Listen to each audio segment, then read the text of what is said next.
আমাদের মুখ্যমন্ত্রী মমতা বন্দ্যোপাধ্যায়, আমাদের নেতা অভিষেক বন্দ্যোপাধ্যায় এই কথাটাই বলেছিলেন যে দিল্লির বিজেপি সরকার বঞ্চনা করছে 100 দিনের শ্রমিকদের, 2 বছর 4 মাস।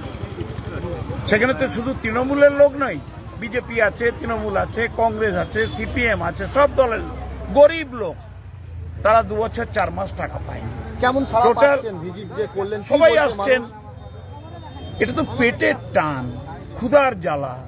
আমাদের মুখ্যমন্ত্রী মানবিক, দরদি, তিনি আজকে নিজের রাজ্যের ইনকাম থেকে টাকা জোগাড় করে আজকে এই টাকার বন্দোবস্ত করছেন। প্রত্যেকটা মানুষ এই টাকা পাবে, কেউ বঞ্চিত হবে। বাড়ির ব্যাপারেও তিনি বলেছেন এপ্রিল মাস অবধি অপেক্ষা করবেন, কেন্দ্রীয় সরকার যদি না দেয় মে মাস থেকে বাড়ির টাকাও তিনি দেবেন। কেন্দ্র এই যে আটকে রেখেছে টাকা, কি বলবেন? কেন্দ্রের বঞ্চনা, চূড়ান্ত বঞ্চনা, প্রতিহিংসা, এর চাইতে আর কি বলবো? মুখ্যমন্ত্রী একটা বলেছেন যে ঘাটাল মাস্টার প্ল্যান নিয়েও কিন্তু উনি বলেছেন যে আমরা করবেন।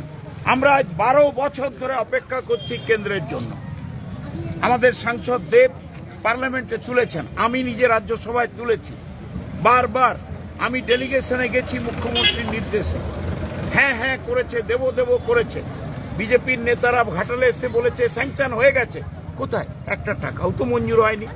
আমাদের মুখ্যমন্ত্রী তিনি বলেছেন যে আমি